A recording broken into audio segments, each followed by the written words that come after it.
You into swinging? Because I got a video for you. Let's go build this thing.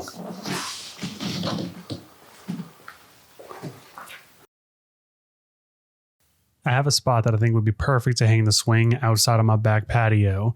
Reason being, we got these big manufactured beams that we had to put in when we built our house. But until we move all the hardy board that we have underneath the house from building the garage, I got to figure out somewhere else to hang it. So I have an idea to hang it in between these two pylons here in my garage. I think it'd be a very good fit. I just have to figure out how I'm going to hang it and get it in between the plumbing coming from upstairs and the garage door slider. But we'll worry about that at a different time. Let's start the build process. So it takes 10 2x4s to build a swing. I went with Whitewood Studs from one of the big box stores. In my opinion, they look a little bit better than what the yellow pine does.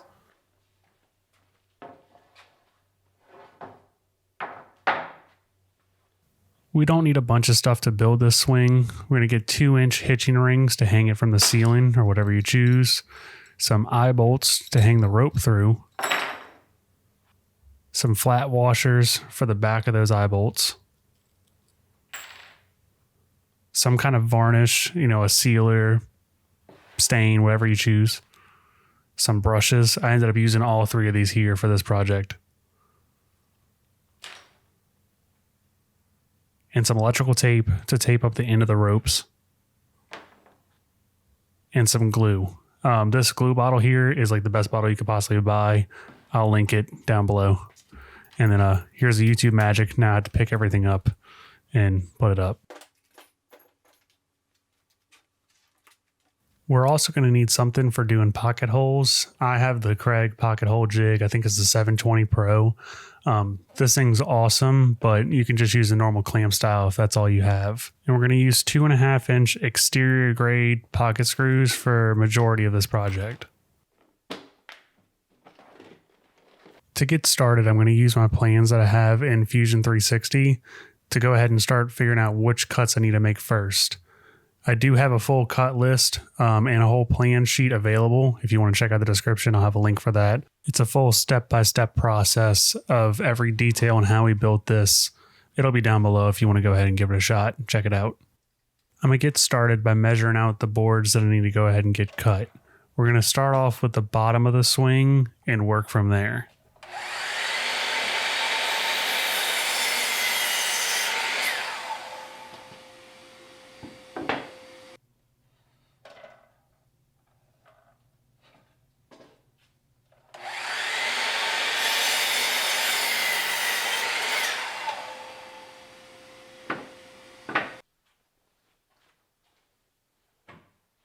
That cut list over there is super helpful. I'm able to get as many cuts as I can out of one board with the least amount of scraps. That way we're getting our money's worth out of each board.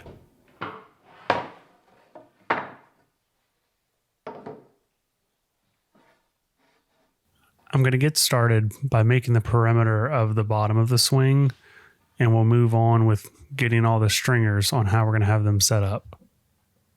My goal is to make this thing as strong as possible, but also to be as comfortable as we can make it, even without cushions. But it's time for pocket holes. This will be an ongoing theme throughout this entire project. It's a whole bunch of pocket holes. And to whoever is at Craig that built these wings, they're always a pain to get open. But I mean, at the end of the day, it does work. So I guess that's all you can really ask for. We want to make sure we're hiding all of our pocket holes. So we don't want to put them on the top. We want to try to get all of our pocket holes on the inside of the project so you don't see them. Same goes for the top. You don't want to see that every time that you're looking at the swing. It's just not that pretty.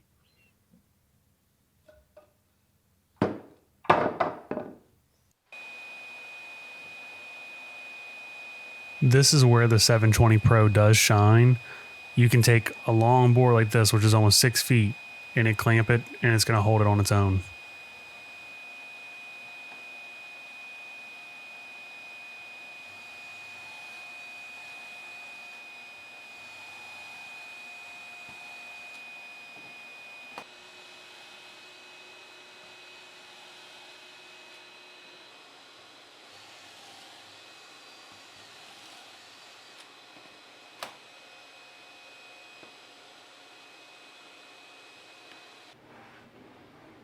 Now that we have all of our pocket holes drilled, we're going to go ahead and move all the middle parts out the way and start assembling the frame.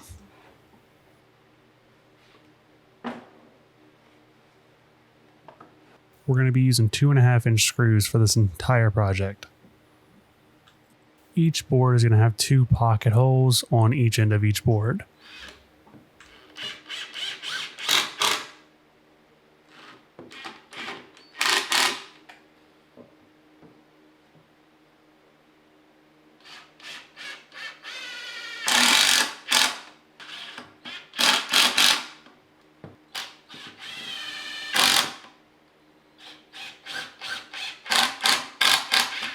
Hey, would you look at that? We got the frame done. How you doing?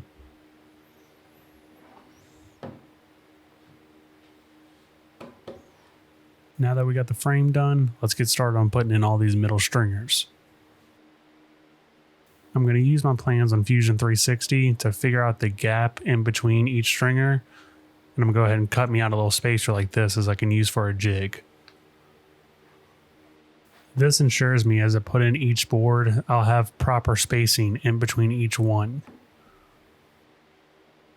I'm using my workbench as a substrate here, so each board is level and flat on the top so we don't have any high spots.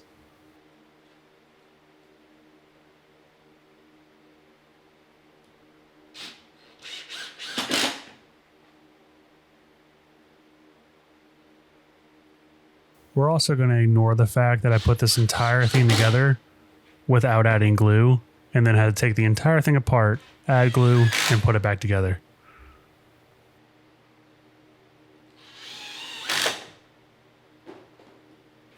Just like that, the bottom of the swing is done.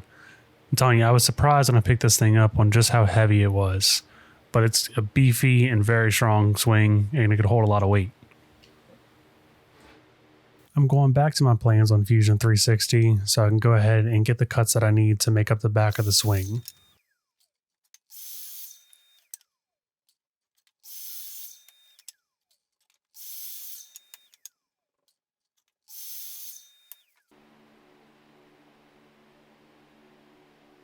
Hey, guess what's back? It's pocket hole time again. Don't mind me, just struggling to get these wings open again. They seem to fall apart every time.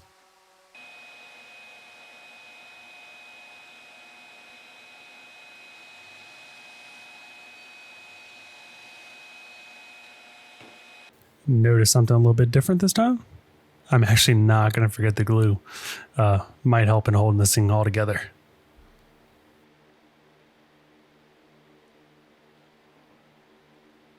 Just want to make sure to put glue on each end. It's just going to help hold everything together pretty well.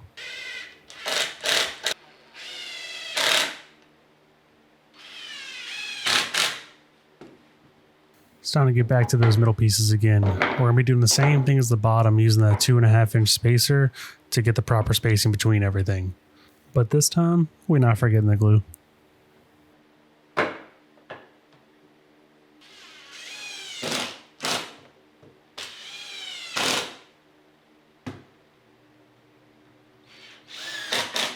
This project's pretty repetitive, but it's still very rewarding in the end. And just like that, we got the top done. Nice. Here's my first mistake I made in the project. I made the top overall an inch too big, so I took out my track saw and trimmed off a 1/2 inch on each side.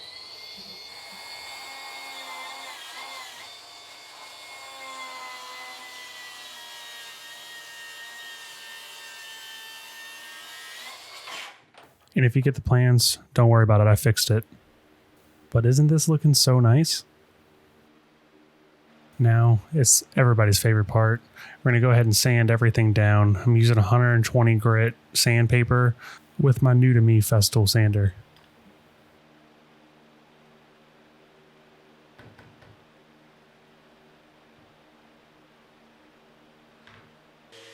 I gotta say, having a high quality sander, it makes such a huge difference. I'm coming from a cheap little rigid handheld one, and this Festool is just, it's so much smoother and so much faster to operate. It's well worth the money if you can swing it. Now that everything is sanded down, we're going to go ahead and glue these up together. I'm just putting a nice long bead of glue along the bottom, and we're going to glue and screw this together.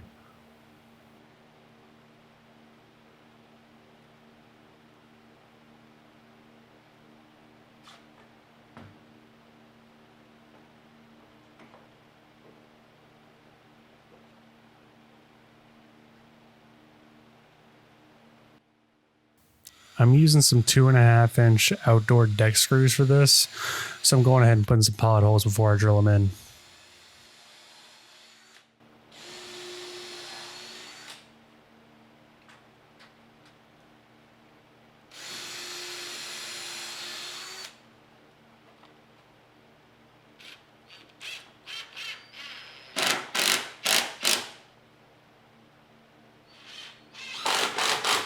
I ended up putting one about every 12 inches, and that seemed to keep it pretty secure. You can barely move it how it sits.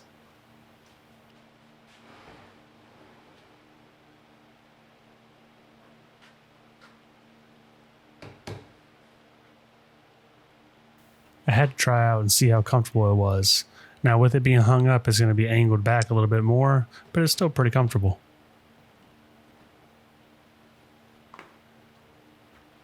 Guess what time it is? Pocket hole time. I'm going to go ahead and start working on the armrest.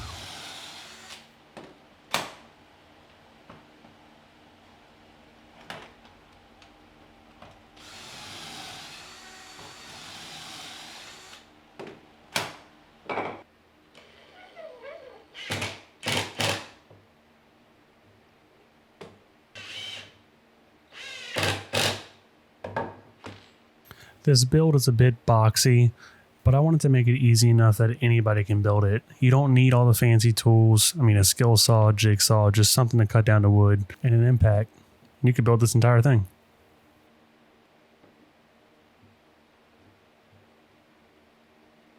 I was struggling getting these pocket screws in on this angle, and I remembered I had this 90-degree adapter. This thing is a lifesaver in tight conditions like this.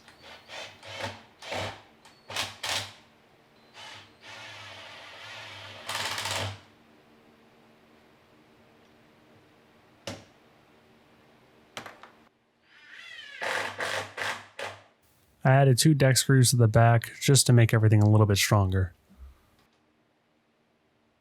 At this time, I'm going to go ahead and prep for stain or paint, whatever you choose to do. So I'm using my sander and just rounding over all the corners. You can do this with a router or whatever, but a sander is just, quick and easy to do.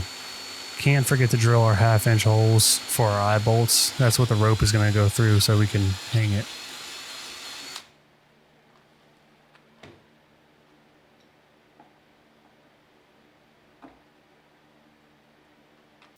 I highly advise getting somebody to help you move this swing.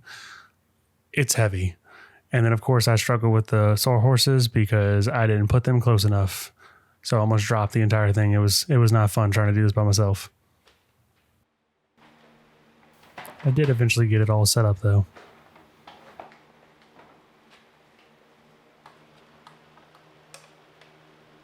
It's time to start the finishing process. I'm using the stain and sealer from Valspar. It's basically jet black once you put it on, which is the overall look I was trying to go for.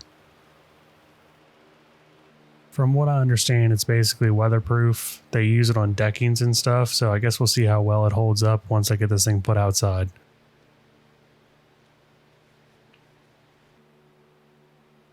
Make sure you get into all the pocket holes. You don't want water getting in there and then rotting out the wood through that.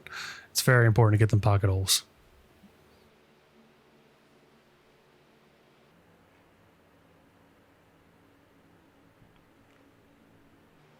It's time to go ahead and add in those eye bolts.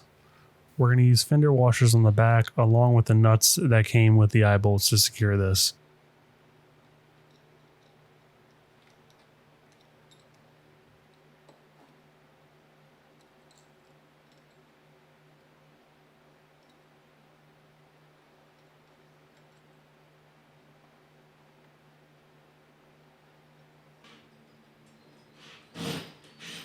I ended up putting the hangers about 8 foot from each other. That gave a good enough gap so the ropes would never rub against the swing. Speaking of the rope, I bought 3/4 inch rope from one of the big box stores. I think I got about 40 feet, so I'm going to go ahead and cut it in half here.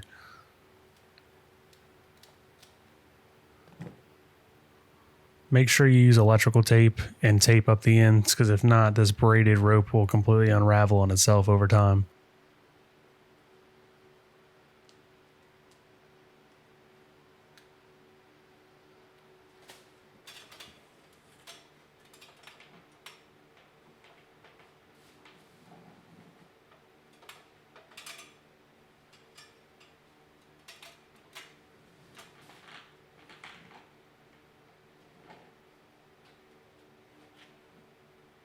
Had to make sure it wasn't going to fall out, so I went ahead and tried to hang myself on and see how well it does.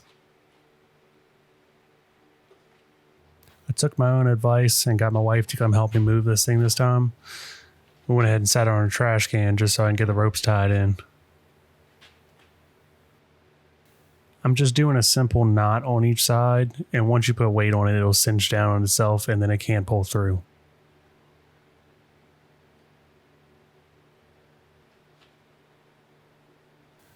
The good thing about doing it this way is you can adjust the knots later on if one side's too high, one side's too low.